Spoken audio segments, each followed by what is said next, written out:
பெருமாள் கொடுத்த புக்கை தொலைச்சிட்டு வீட்டில் வந்து புலம்பி தள்ளிட்டு இருக்கான். அதை பார்த்த வீட்டில் இருக்க எல்லாருமே திட்ட ஆரம்பிச்சிடறாங்க. அப்பன்னு பார்த்தா அந்த ஆட்டோக்காரரே வந்து புக்கை கொண்டு வந்து கொடுக்குறாரு. அதை பார்த்ததுமே ரொம்பவும் சந்தோஷப்பட்டு உனக்கு என்ன வேணும்னு சொல்லிட்டு கேட்கறாரு. எனக்கு 100 ரூபாய் தாங்க, அது போதும்னு சொல்லிட்டு சொன்னதுமே நான் உனக்கு கோடி ரூபாய் தரேன்னு சொல்லிட்டு சொல்றாரு. ஆனால் வீட்டில் இருக்க எல்லாருமே இவரை பைத்தியம்னு சொல்லிட்டு அவர் அங்கிருந்து பயந்து ஓட வச்சிடறாங்க.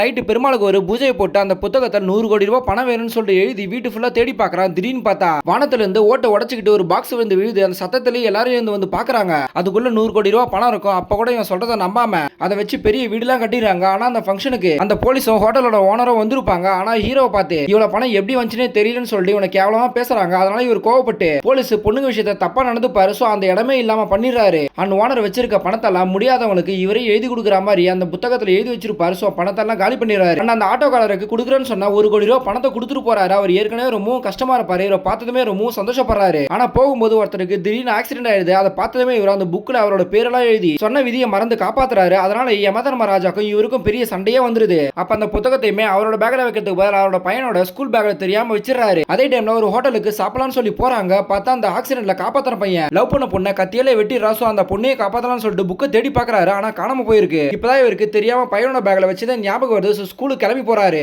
அதுக்குள்ளேயே அவங்க பையன் அந்த புத்தகத்தை படிச்சு அவனோட மார்க் அதிகமாக்கி பாராட்டெல்லாம் வாங்கிடுறான். பட் அந்த ஹோட்டல் ஓனர் பையனுமே இதே ஸ்கூல்ல தான் படிப்பான். இதை பார்த்ததுமே இவனை கிண்டல் பண்ணிட்டு போயிடுறான். இவனுமே கோவத்துல புத்தகத்துல எழுதி மூக்க உடைக்க வச்சிடறான். அதனாலேயே அந்த புத்தகத்தை பத்தி இவனுக்கு தெரிஞ்சு போகுது. அதே டைம்ல ஹீரோ வந்து அந்த புத்தகத்தை வாங்கி அந்த பொண்ணை காப்பாத்தலாம்னு சொல்லி ட்ரை பண்றாரு. ஆனா இவர் எழுதுறதுக்குள்ள அந்த பொண்ணு இறந்து போறா. சோ இப்ப யமனே வந்து அன்னைக்கு நீ அவனை காப்பாத்தினால தான் இந்த பொண்ணு இப்ப இறந்து போயிட்டா. இதுக்கான கர்மாவை கண்டிப்பா நீ அனுபவிப்பேன்னு சொல்லிட்டு கோவமா சொல்லிட்டு போறாரு. அதே டைம்ல ஹோட்டல் ஓனர் பையன் அந்த புத்தகத்தை பத்தி அவங்க அப்பா கிட்ட சொல்லிடுறான். அவருமே பிளான போட்டு இன்கம் டாக்ஸ் ஆபீசரை ஹீரோட வீட்டுக்கு வர வச்சு அவருக்கே தெரியாம அந்த புத்தகத்தை அங்க எடுத்துட்டு போயிடுறான்.